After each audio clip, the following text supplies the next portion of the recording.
This is WWE superstar Drew McIntyre, and you're listening to the WWE Podcast. The champ is the one that everybody wants, me. Becky Lynch is going to WrestleMania. Claymore! Austin 316 says I just whipped your ass. This is my iron. You're going to acknowledge me. All right, it's time for the mailbag here, and it's Wednesday, December 6th, 2023. Let's dive into those emails. Patrons first, as always.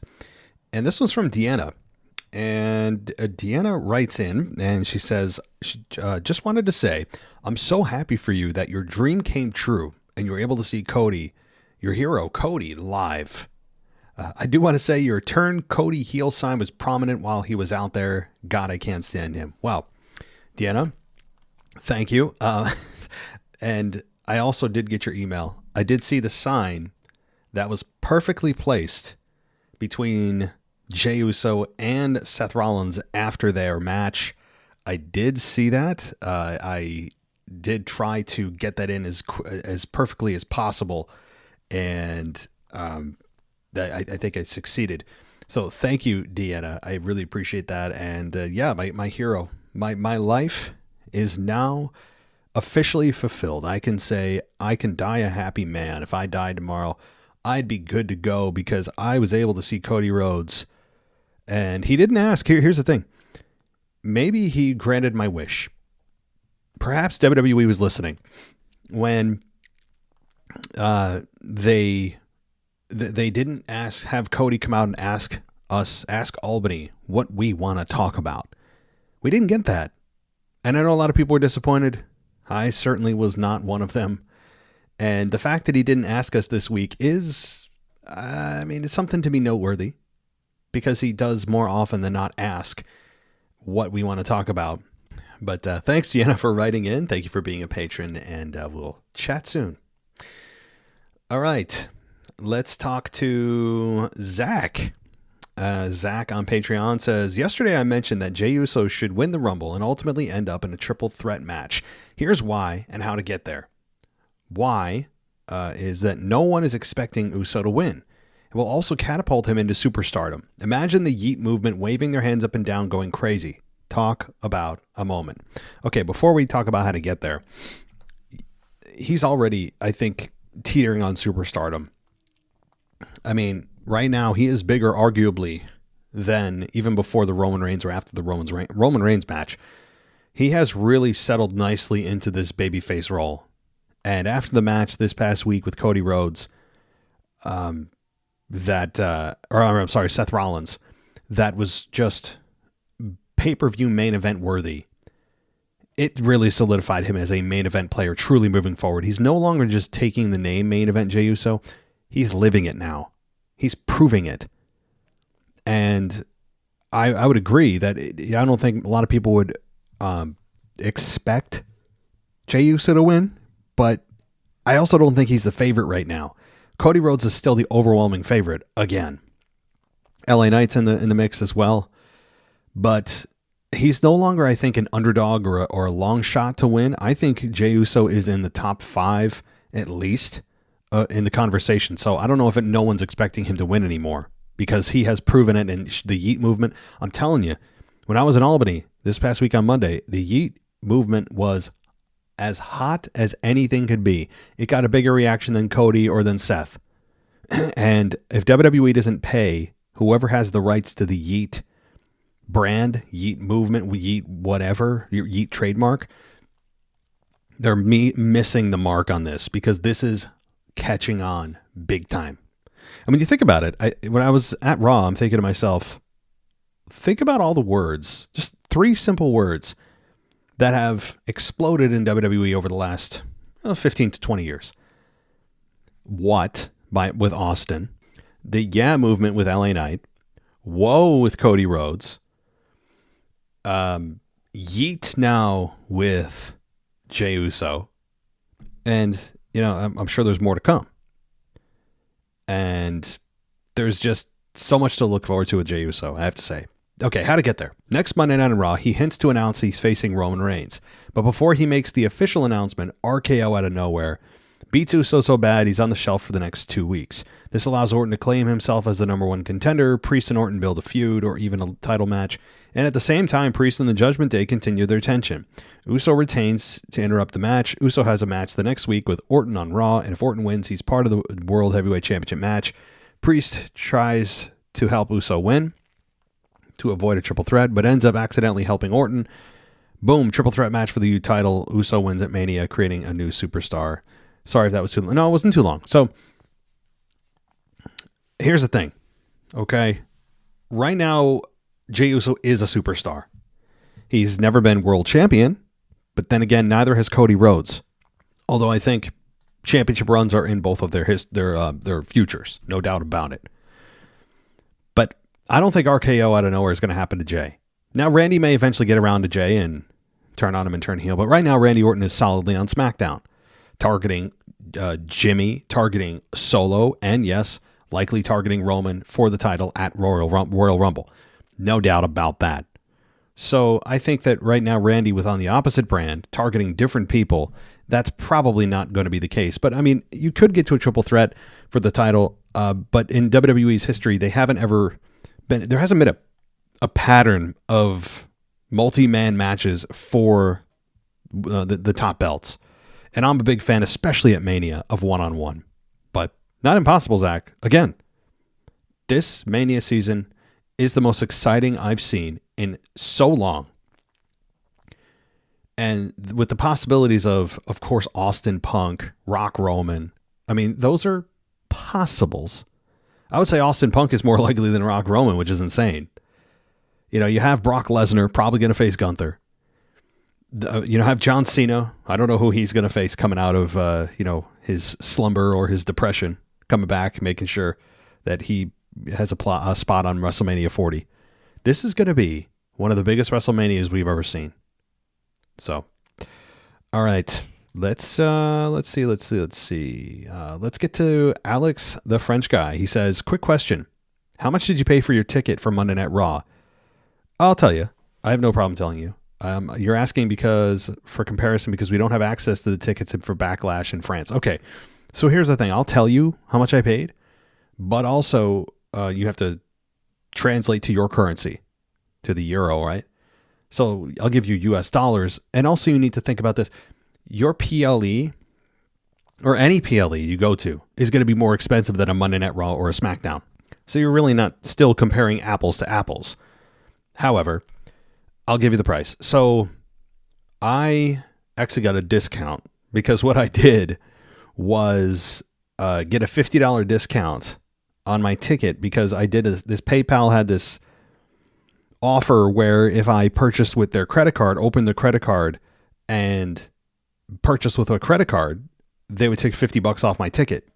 And the original ticket price was, I think, $120. So I ended up paying like $70 for my ticket. So that's only because I got a discount. If I didn't, I paid full price. It would have been like about $130 for the seat that I got. Now, if you wanted even the row in front of me, which is row AA, which means there's no one else in front of you on the lower level, an even more prominent TV position, I think that was like double the price, which is crazy. And then if you wanted floor, it was about $250. Front row was about $600. If you want like front row ringside for Raw.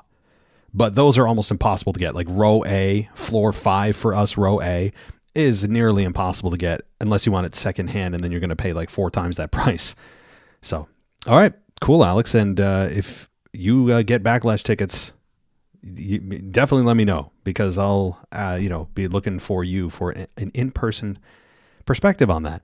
So we got time though. A lot of overseas events coming on the next like 6 months. It's going to be so much, 6 to 12 months. So, all right. Let's make sure that that's that here. I'm moving on.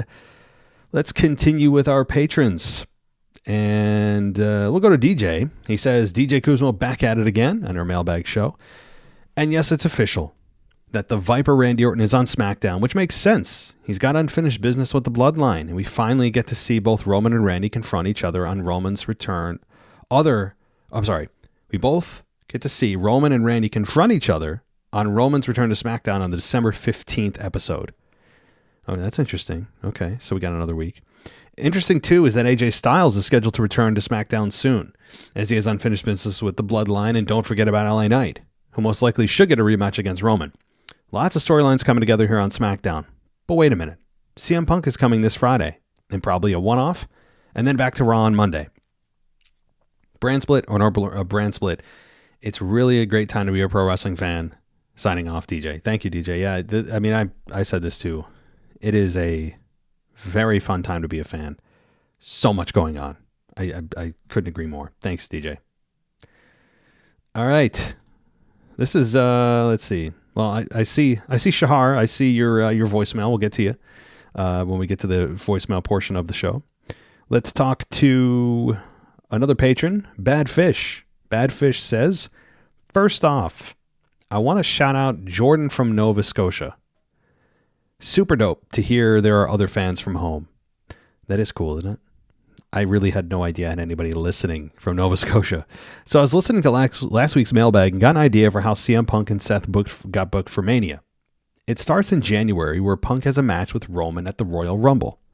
It was announced that Roman has 3 appearances between December and January, so I'm assuming he's building up a feud in that time. CM Punk has Roman beat, and Seth interferes to help Roman win and turns heel. The best part would be the promo where Seth confronts Punk to explain, and he can say, as much as I don't like Roman, I hate you. The beef gets very personal, and the build up to Mania would be so entertaining. What are your thoughts? Keep up the great work. Well, thanks, Badfish. So, what do I think? I don't think, first of all, if this happens again, I have no issue with this. Guys, there are no bad decisions here. Just because it's something that I may not do doesn't mean that it's a bad idea. Okay. So I wouldn't do this, but I like it because that story needs to be told.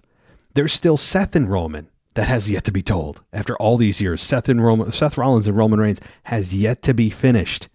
It's still out there. After 10 years? That's still there. AJ Styles and Roman is still there. Punk and Roman is still there. Cody and Roman Part 2 is there. Cody and Orton is there. Orton and Roman is there. The list goes on. LA Knight and Roman. LA Knight and Seth Rollins. LA Knight and probably Drew McIntyre.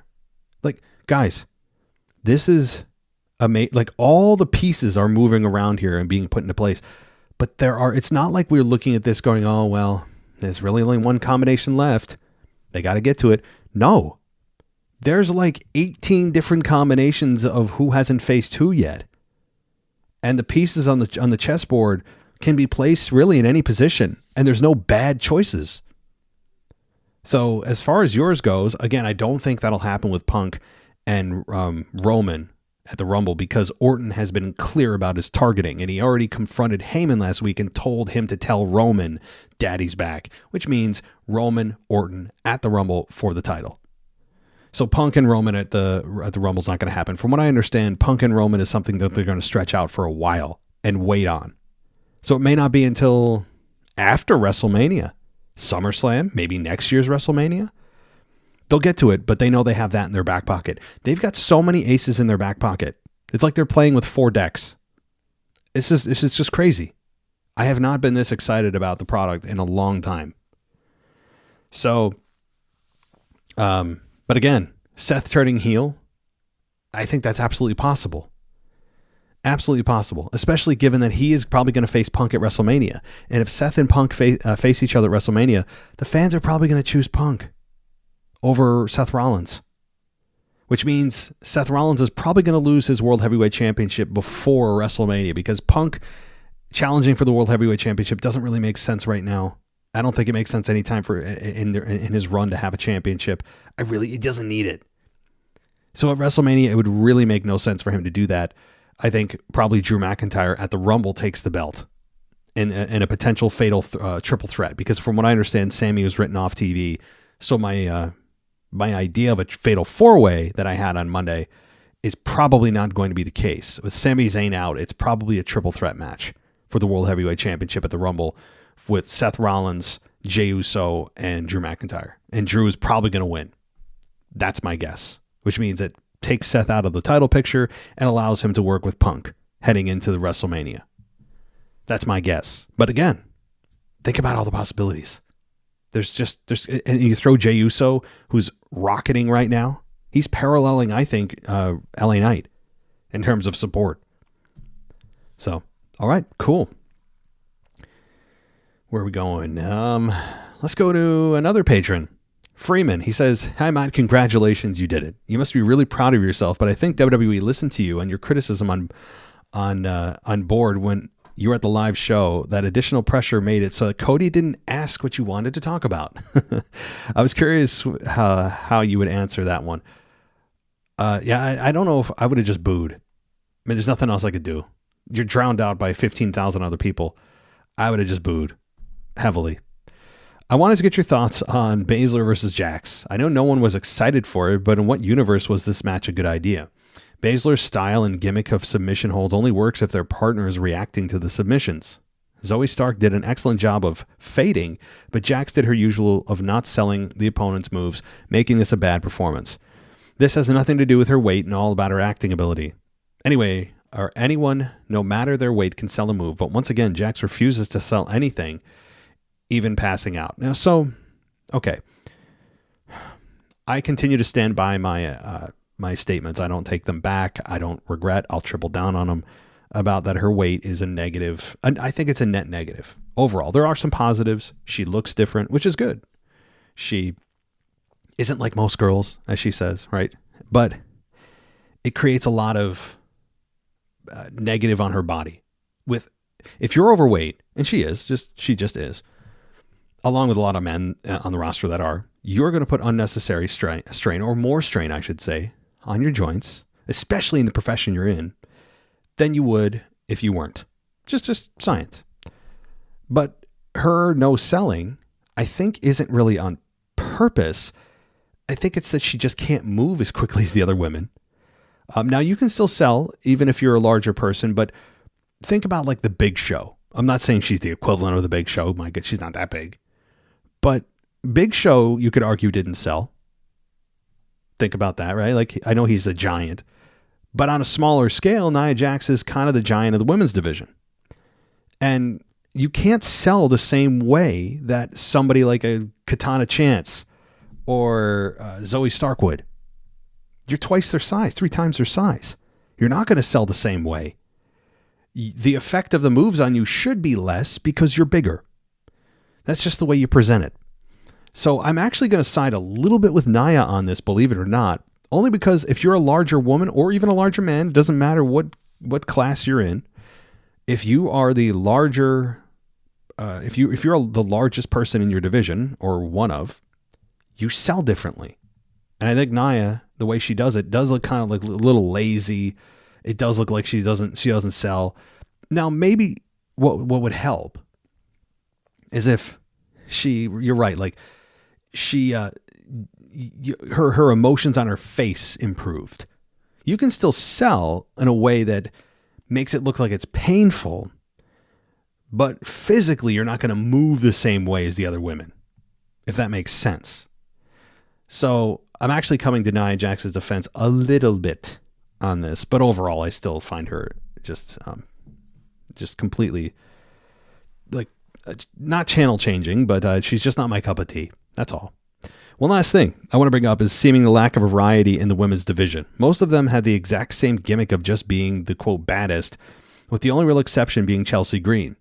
There also seems to be no pure, clean-cut baby faces like Cody. Who do you think needs to have a gimmick change that could bring this variety, and who should step up into the clean babyface role? That's a good question. You know, the women's division has been kind of put on the back burner with so many big returns on the men's side of things. And it just has. And so you look at the women's side of things and you have Becky Lynch and you're waiting for her to challenge Rhea Ripley. Ronda Rousey's gone and sayonara. I think that's a positive, actually. You have Charlotte Flair, who's kind of floundering. You have Io Sky, who is like just really kind of an unimpressive SmackDown Women's Champion, sadly.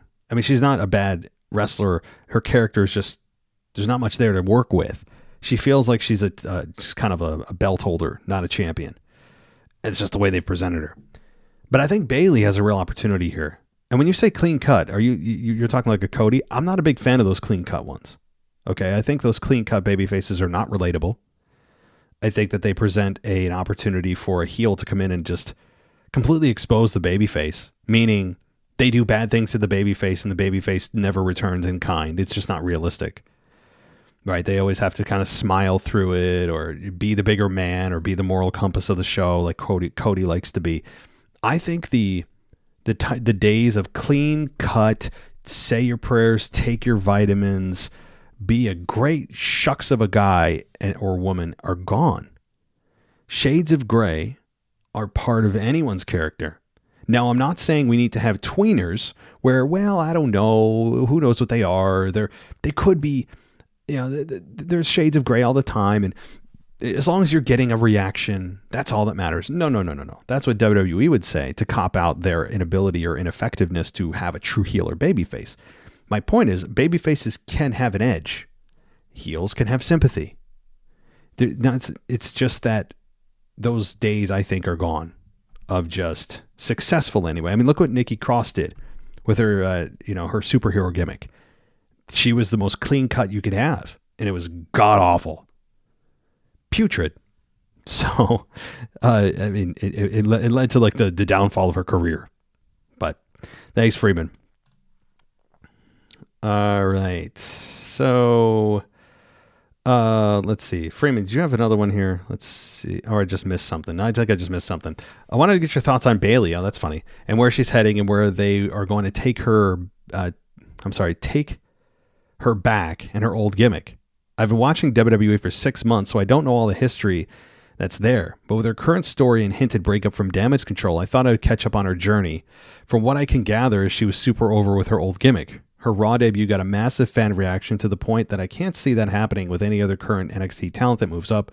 Most people seem to attribute her success to Triple H and her decline to as a babyface to Vince mishandling her when she moved to Raw.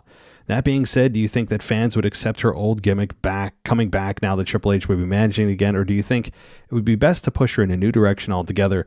And can you give me insight on what she was like as a babyface? Was she over as all the YT kids make her out to be? I don't know what YT stands for. Or are people just hyping up her arse? Okay, so Bayley, if you want to talk about clean-cut babyfaces, she was that clean-cut babyface. I mean, it was a success, but it had a shelf life because eventually it became not believable. It became a little bit too much to stomach. Her Bayley buddies, her side ponytail, her hugging everybody, it got stomach churning. And eventually the crowd got sick of it. And actually they turned on her before she even turned heel. And she was over, though. Don't get me wrong. What made it successful in the beginning of her career is that number one, she was really good in the ring, but she was endearing. She created that soft spot in your heart for her because she was just this lovable character. And eventually that got old. It doesn't last because it's just after a while you're like, this is too cuddly for me. And I don't think they'll ever go back to that. They shouldn't go back to that. That would not be a character evolution. It would be a de-evolution, a regression, if you will, of her character. You can't go back to that. This Bayley that we have coming out of Damage Control should just be herself, which is not the side ponytail wearing Bayley buddies of her early career. It should just be her with a babyface character with an edge, taking down Damage Control, not going back to Bayley buddies. Please. No. But, yeah. Okay. Okay. Let's go to James. He said, do you think that Cody and Jay are still a tag team? No. Right now they're on separate paths. That journey is over. That journey's over now. They are completely on separate paths. Thanks, James. I mean, they could be a tag team if need be on like a Raw main event, but they're not a tag team in the sense that they'll challenge for the tag team championships and win. That experiment was short, sweet, and is over. I mean, we're heading into WrestleMania season. No reason to bring them in together as a tag team. Okay, this is from Gary Rosenberg. He says, Roman losing the title. I don't think Punk deserves a shot quite yet, and in my opinion, the only one with the pedigree and history worthy of ending that streak is the legend killer, the Viper, Randy Orton. He's getting up there, and time is now to give him now is the time to give him another title run while he's able. Plus, everyone, including Cody himself, thinks Cody taking down Reigns is a foregone conclusion. So Orton cutting in line would be what sends Cody over the edge and sets up a long Cody versus Randy story where Cody turns heel and eventually takes the title from Randy, heel Cody. With the title would be much easier for me to stomach than his goody two-shoes catastrophe of a character. And a follow-up, Cody is going to black hair and entrance gear while heel would be if he dyed his hair black or just let it be its natural color, that, I agree. So, I think heel Cody is eventually going to happen. But WWE is selling a lot of merch with Cody. And just because you and I and some others listening don't like his heel character or babyface character, the masses would disagree. The money would disagree. The reactions he gets at live events would disagree. So we're the outliers, man. It's not going to happen anytime soon. But also with Randy Orton, he's going to actually be a real threat to Roman, but he's not the right guy. Now, he's not the right guy in the sense that Randy doesn't need it. He's not going to gain anything from it. An ideal situation would be that the person winning it would gain something massive from beating Roman. What is Randy Orton going to gain from a 20-plus year career that he hasn't already gained? He's already a first ballot Hall of Famer. He is literally a legend. He's done everything you could possibly do in the business. There's nothing left. Nothing. So while I would take literally anyone to beat Roman, like literally anyone, Randy's not the guy, because then the expectation would be Randy being there every week, Randy wrestling on every show. And that's not something that Randy probably wants to do at this point in his career. He doesn't have a ton of mileage left on his body. He's trying to elongate his career by taking only bumps when they matter. It doesn't make sense for him in his career right now. I wouldn't hate it. I think it'd be fine. But also Randy, again, it's age and mileage don't favor Randy to win this match. So, all right. Thanks, Gary. This is, let's see, Anthony from California. He said this is not not intended for the podcast, but I'll just quickly mention it. You sent me a picture that you said you believe Sami Zayn is just a nose away from being Chris Hemsworth in the Mad Max trailer. Yeah. Go look up. Everyone go look up. You're right. Sami Zayn is very close to Chris Hemsworth. That's hilarious. Also, everybody, GTA 6. Do I dare say more? Yeah, those of you that know, but GTA 6 is coming in 2025. The first trailer dropped, the real one. So 2025. So a year from now, we're still going to be talking about next year. I mean, literally, there are probably only 3 GTAs left in my life before I die. That's pathetic.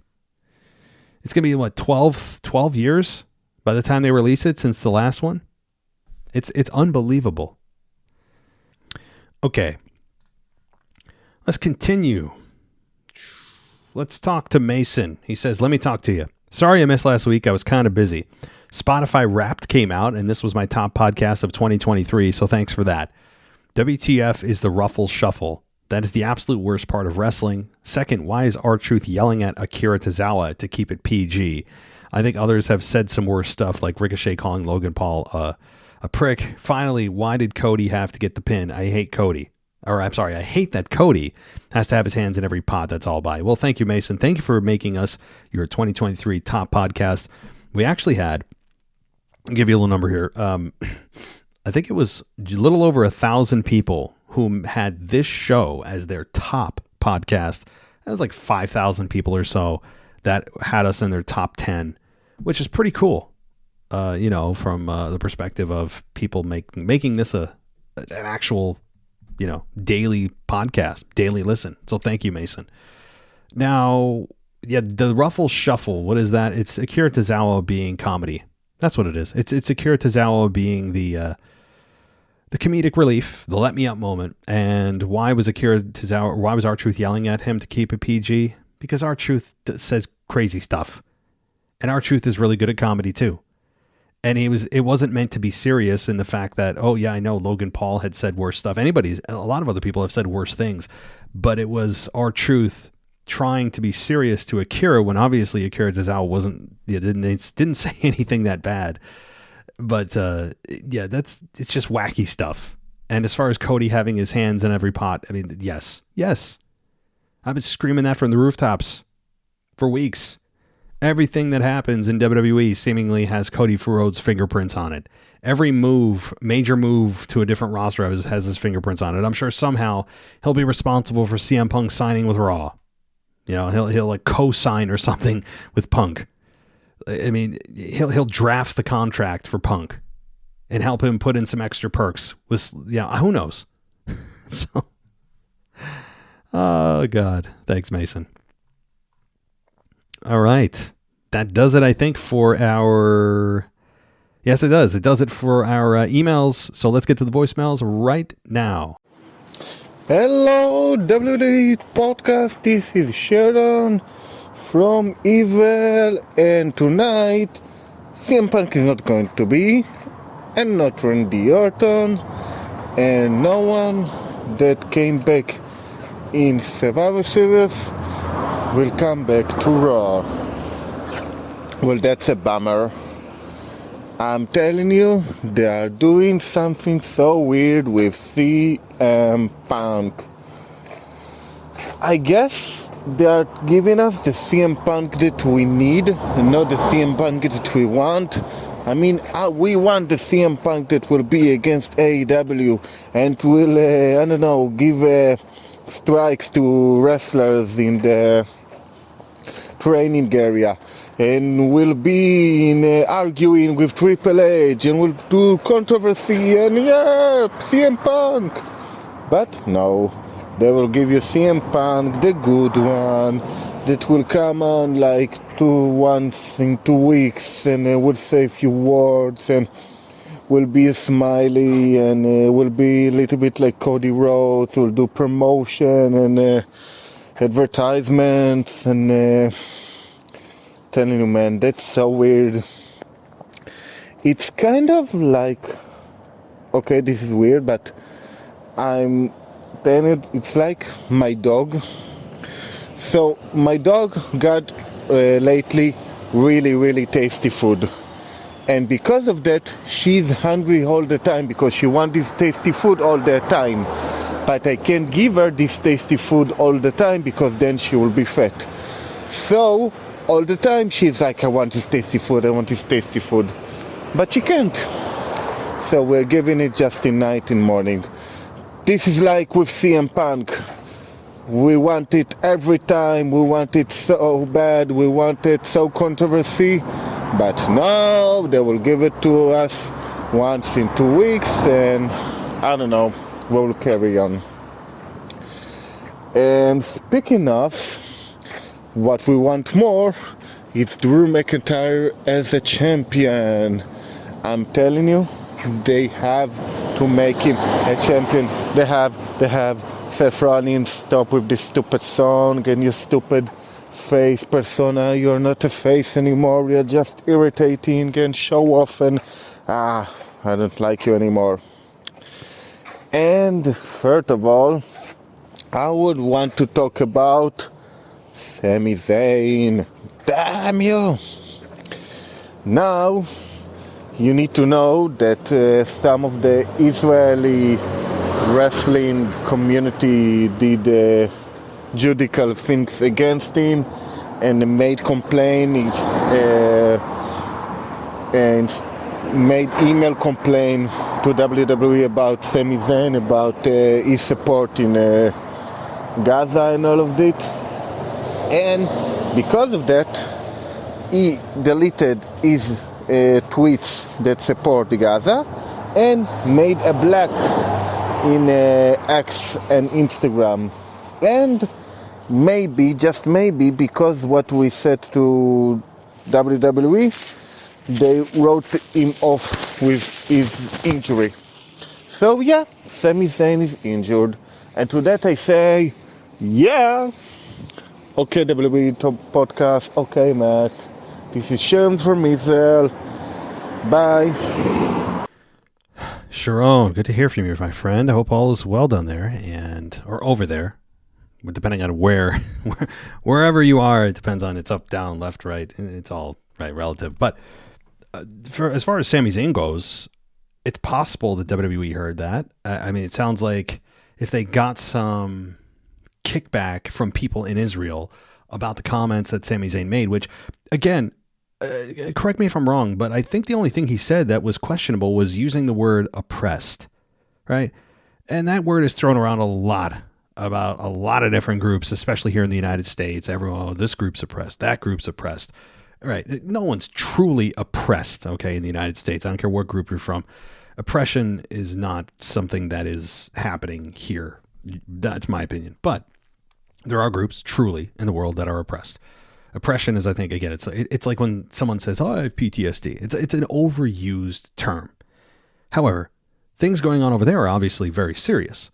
And I don't know, Sharon, if there are things that Sami said outside of possibly linking the word oppression to what's going on over there, which you could, but I guess enlighten me on what he said specifically about supporting Gaza.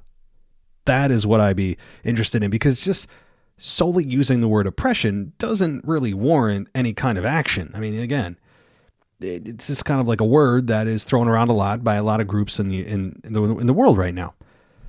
But I'd be interested, and maybe I'll Google it afterwards. You don't have to directly respond to me if you don't want to, but I'm interested to see what specifically he said about Gaza. Now, going in reverse, Drew McIntyre is champion. Bring it on, baby. He has had a very fun, slow, but finally it's here turn as a heel. I think he's going to win the championship, at Rumble, personally. If he's in a championship match at Rumble, he wins it. And as far as CM Punk, I am very curious as to what version of him we're going to get. We've only seen him on the microphone once for 5 minutes since he returned. And the Punk that made it so successful and what created the whole summer of Punk and the movement was the fact that he spoke against the man. He was the voice of the voiceless. He was the one speaking for the fans and trying to create change during a time of WWE that was very much kind of a bit of a lull in the action, if you will. It was kind of the same people in the same positions all the time. John Cena on the top, blah blah. So I don't know what version of Punk we're gonna get now, because I don't want a soft version of Punk. That's not who he is. That'd be betraying his personality, betraying his character.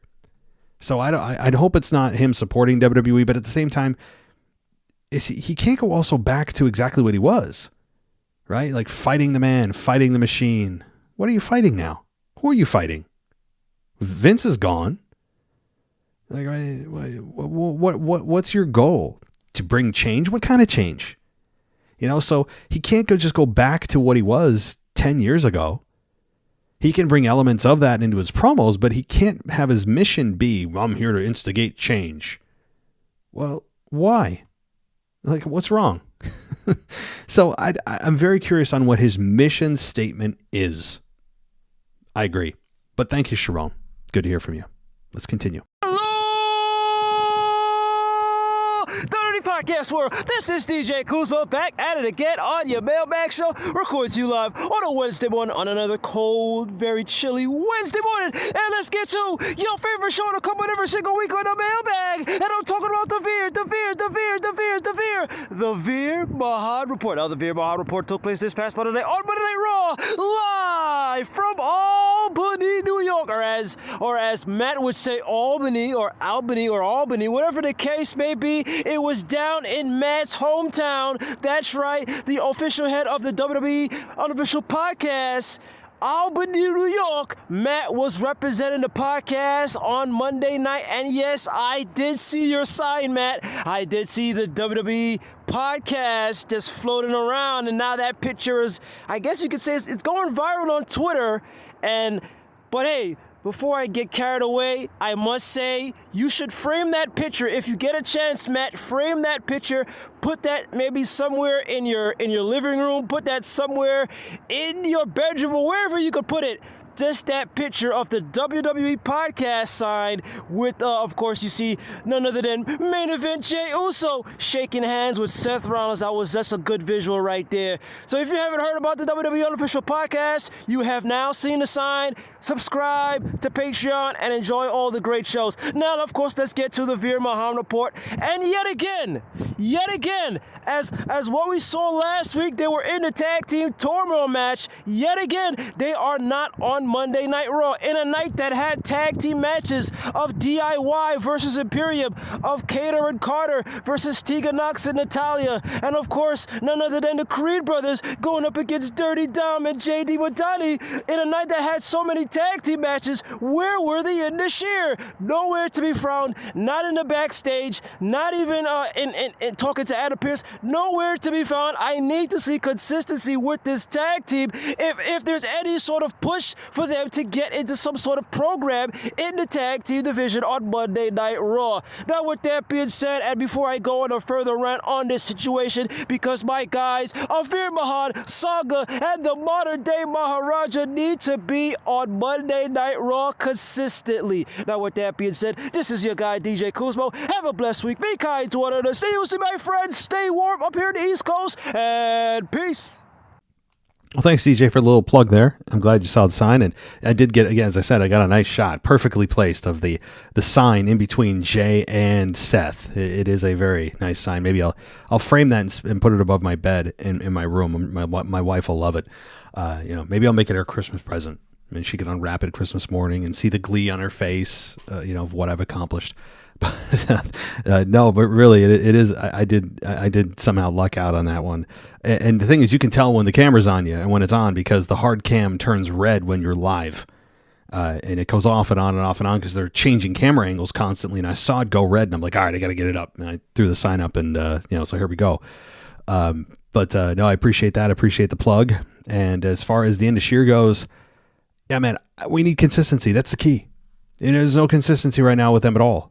And I feel like I've been saying this for like 6 months, that, okay, they're finally going to do this after WrestleMania. They'll come in and do something big.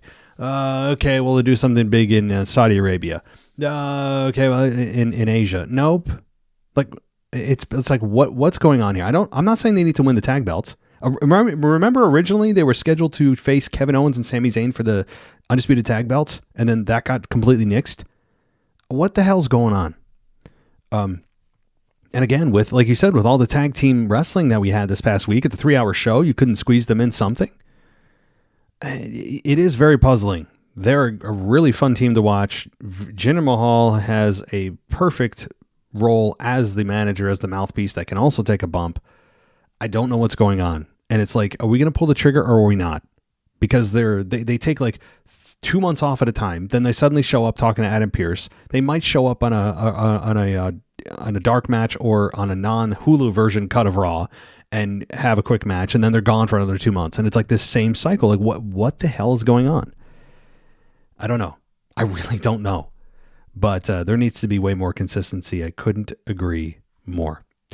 All right, let's get to another voicemail here from Shahar. I believe first time we're hearing from you. Let's go. Hey Matt, it's Shahar from Israel.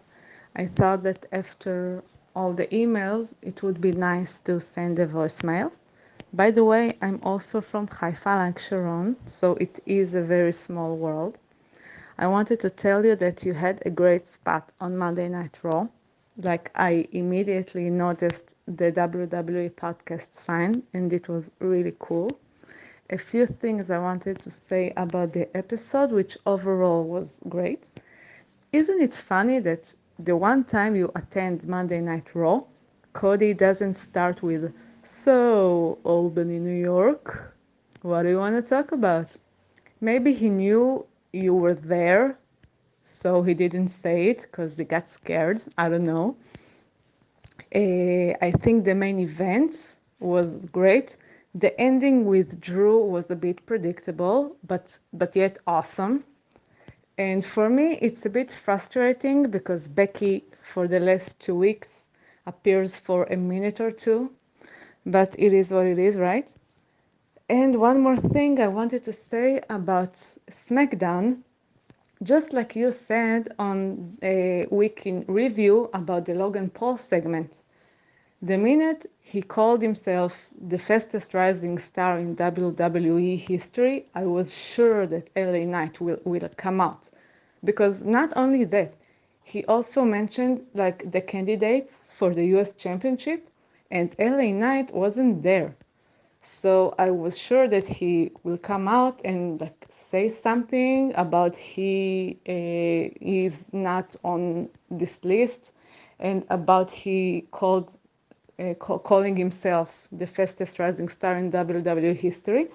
And it's not that LA Knight wasn't there that night, because he was. We saw him later on um, go out to save Randy. So it was a bit weird. Anyway, until next time. Okay, so I really don't know what the odds are of getting two people calling in that are not only from the same country but the same area, overseas. I mean, that's just, to me, this is crazy. Both you and Sharon are in the same town. I don't know if it's a town or a city or of Haifa. I'm not sure what you guys consider that, a county or I'm not sure, a region. But now I'm imagining that you don't know Sharon, but that'd be even crazier if you did. But cool. I mean, it blows my mind. But so I'm glad you saw the sign.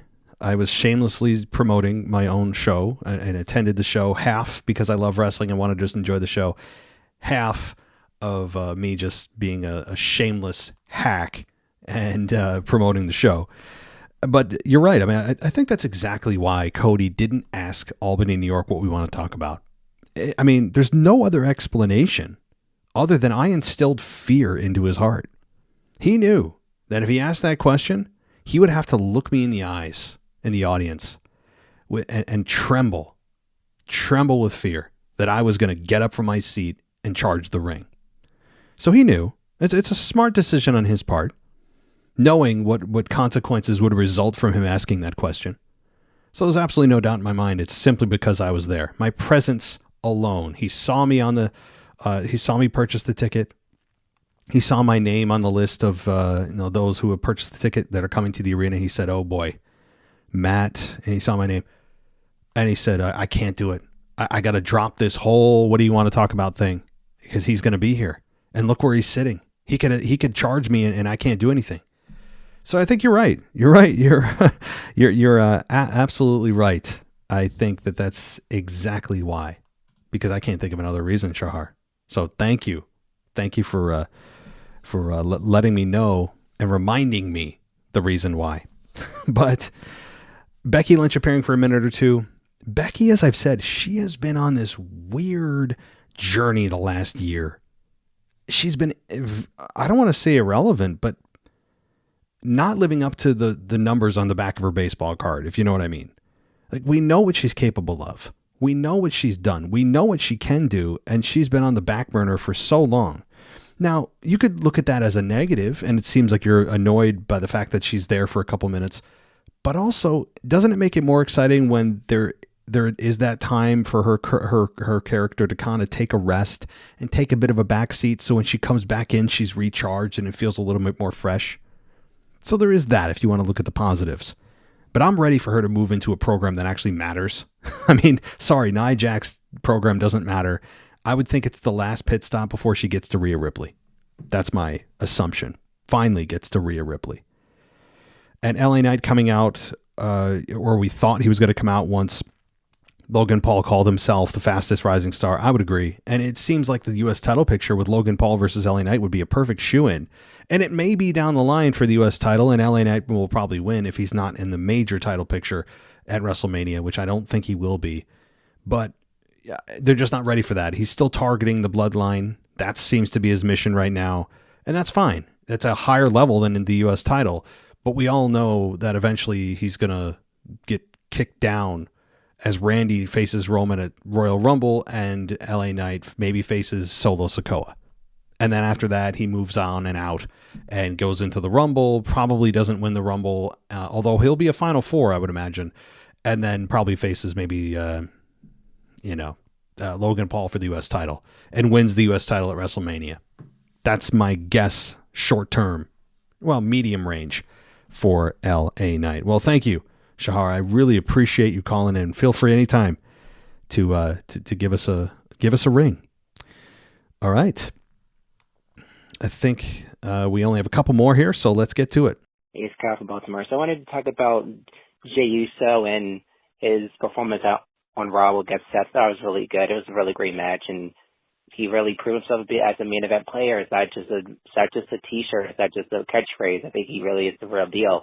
And also, too, I was just asked the difference now. It's been months now at this point, a few months now, with Jey being part of Raw and being by himself compared to Jimmy Uso. And I'll be honest, over SmackDown, the main event scene is doesn't exist. And to try to do something with Jey and Solo, but is it working? The people just don't care about Jimmy Uso right now. They care a lot about Jey. Jey is super over with the crowd. And I guess my main question is that do people even care to even see a Jey versus Jimmy match at WrestleMania at this point? Because it's like, it doesn't feel that big of a deal now, because it's like people not caring about Jimmy Uso. It's not about, I don't know if it's because Jey as a character has been more interesting, and he has been doing this character thing in a solo run since 2020, and so we know Jey more as a singles wrestler more than Jimmy because of his injury. So I just wanted to ask, is the difference that you probably seen that how I've seen with Jey against not between Jimmy in terms of their popularity and their way they've been used on television since they broke up and became single stars, and how Jey's been more over and interesting than Jimmy right now. But that's my main question of that. But that's it. Thanks for calling. Bye.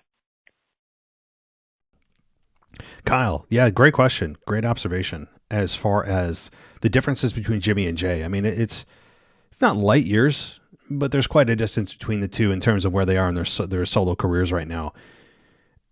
First of all, let me just say, Jey Uso, I think, has been a more interesting character from the get-go over Jimmy.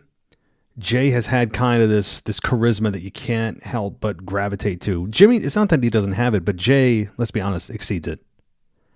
And Jay's been very dynamic in his acting. He did it. He overperformed, and I mean that in a good way, with the whole storyline with the bloodline and Sammy. Is he with Sammy? He's not with Sammy. It was all very well done. I think Jey takes home the Emmy on that one. His facial expressions, everything. Jey Uso excelled in that even more than Jimmy or even Roman at times. Jey was the guy that you didn't know where he was going to land, and he just did a superb job of acting. So that helped. And then he turned babyface after Jimmy screwed Jey at whatever pay-per-view it was a few months ago, when Roman and Jey faced each other for the title. Jimmy screwed him. And I know what you're saying. Oh, they forgot about it. It's probably not going to happen. That program is probably going to happen, and I'll tell you how it's going to get reignited. At the Royal Rumble, if Jey is in the Rumble, if he's in the Rumble, or even in a championship match, I think Jey screws him again, or Jimmy screws Jey.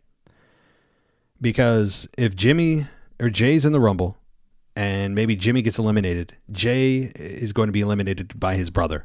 Jimmy will find a way to eliminate Jey from the Rumble, whether it's illegally or not, because apparently there's no such thing as an illegal elimination from the Rumble, but that's a whole nother diatribe I don't want to go on. But perhaps Jimmy screws Jey at the Rumble, in the Rumble match, or if Jey's in a triple threat of sorts for the World Heavyweight Championship, Jimmy once again screws Jey. And then you have them leading a path to WrestleMania, where it's Jimmy versus Jey at WrestleMania. That's a very possible path. But yeah, I mean, the difference is right now, though, you think about where they are, it's not even close. Jimmy, sure, he's in the bloodline, but he's the guy that's taking the pinfalls. He's the guy that's taking the RKO. He's getting his ass kicked every week. And Roman needs henchmen like that, but it's kind of a tired role. And by the way, we got no explanation as to how and why Roman accepted him back into the bloodline. It was just accepted, right? They just glossed over that. And honestly, I don't even care because I'm kind of over the bloodline story as a whole. It was great, but it's just time to move on. That's all. So Jimmy's just in kind of a stale role right now. But I think that's going to heat up at the Rumble when he has some kind of altercation with Jay. And then they're on a programmed WrestleMania. So, all right, Kyle, let's get to our final voicemail, though. See who it is. Alex, the French guy here, your current European champion. I wanted to address something I've been noticing, ever since, I don't know, last SmackDown, I don't know if we saw Solo Sikoa, but that reminded me of something, that wins and losses don't matter that much.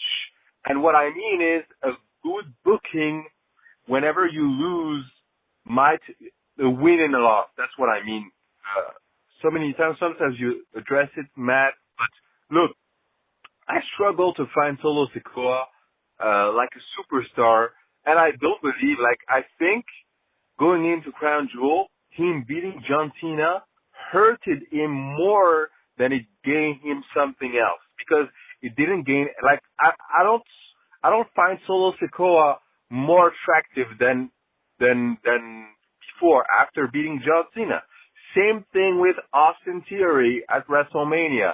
He was going in hot in WrestleMania and going out of WrestleMania a lot colder. Look, LA Knight, rest in peace to him, but he lost to Bray Wyatt, but it put him over as a whole. Even Jey Uso, he recently lost to Drew McIntyre, but it didn't matter. He still had the opportunity to the world champion, and we didn't consider him not worthy and not capable of winning it. What I mean is, whenever it's a loss for a superstar, it doesn't mean it's not a bad thing. What I mean is also that sometimes a loss is better than a win for establishment of a superstar. More or less, like a face losing is something good. And also, to an extent, Cody Rhodes always winning since he came back. For me and for a lot of people on the podcast, especially you, Matt, it brings him not super like a good face. A good face is supposed to lose a lot of times and then to win. That's what I meant. That's it. And shout out to you, Matt, for the sign, Cody turn heel, or the WWE podcast. Bye, guys. All right. Well, Alex, the French guy, good to hear from your friend. Closing things out here on the show. Yeah, there are times where you don't win in a loss. You lose in a loss. But if the goal is to elevate a star and bring somebody up to a different level, it is a fine art to be able to have that person win in a loss. It's not always the case. It's not always executed that way. And honestly, not every loss should be designed that way. I think maybe I should clarify. I'm glad you brought this up. Every loss doesn't need to be a win and a loss. You know, your goal should be, first and foremost, the person that's winning is the person that you would ideally be the one you're focusing on to elevate. If a byproduct of that loss for the other competitor is that they are also elevated, great. And sometimes that is also the goal of the match. Like a secondary goal is to help elevate the person that's losing, even though they're losing the match. But number one, that doesn't always get executed correctly. And number two, that's not always the goal of a loss. The loss is sometimes just to lose and to bring somebody down. And not in a malicious way, but in a way that you have to have a hierarchy. You have to have a hierarchy in wrestling. People that you know are at the top that could beat any heel. People that are kind of in the middle. People who are at the more jobber level, right? That's the way of the world. That's the way of any professional sports in the world. You have a hierarchy. You have rankings. You have wins and losses that matter. You have teams that you know could kick other teams' ass. You have individuals in WWE that you know, like Roman Reigns. You think him and Akira Tozawa are on the same level? No, of course not, right? Nobody does. Hierarchies are the name of the game when it comes to wrestling. And my point about all this is, though, you're right. Sometimes the loss isn't always a win and a loss. Sometimes it's just plain old losing, and they're trying to put you down a peg or two to solidify you or whoever in that particular role. So, but ideally, you should, even if you're losing, be able to showcase your ability to wrestle, tell the story in the ring. And that's the best way. If I'm going to be scheduled and booked to lose a match, is to help my opponent look good, but also, hey, get a little shine myself and show people what I can do. So it is, though. It's a very fine balancing act. And not every win and loss means the same. Not every loss should be a victory. Not every victory should be a loss, if that makes sense. And now that I've completely confused myself and you, I think I will sign myself off. Thank you, Alex, for your comments. Thank you, Sharon, Shahar. Thank you, everybody who has called in and emailed and took the time out of their day to make this show a little fun and be about you, not me. So, all right, that'll do it for the week for me in the WWE podcast. If you guys want to go ad-free, patreon.com is the way to go, /WWE podcast. Follow us on X at the WWE podcast there. Search us. We're the verified blue check mark there. We also are on WWEpodcast.com if you want to sign up VIP there, or on Apple Podcasts if you want to check us out there for an ad-free experience. I know a lot of you just don't want to listen to the ads. Easy ways and inexpensive ways to get rid of all of them. Patreon, Apple Podcasts, all of that. And you guys also get exclusive shows as you go up in tier 2, including the exclusive After Dark show with Anthony DeMarco that's produced every week for those of you on SmackDown, the SmackDown tier and higher, and every other week for the NXT Plus tier and above. So, all right, that'll do it for me and my plugs of my show. I'll be ending it here. I'll be back Sunday with the Week in Review, maybe some video for those of you on Patreon. I'll throw a little video or two in the next few days just to check in and report any news that's going on and my opinions of it. So thank you, everybody, for listening. Take care, and I will be talking to you next time. Thanks for listening to the WWE Podcast. Don't forget to subscribe on your favorite podcast app so you don't miss a show, or head to WWEpodcast.com. And for all of these shows ad-free, head over to patreon.com/WWE Podcast. Until then, we'll see you next time.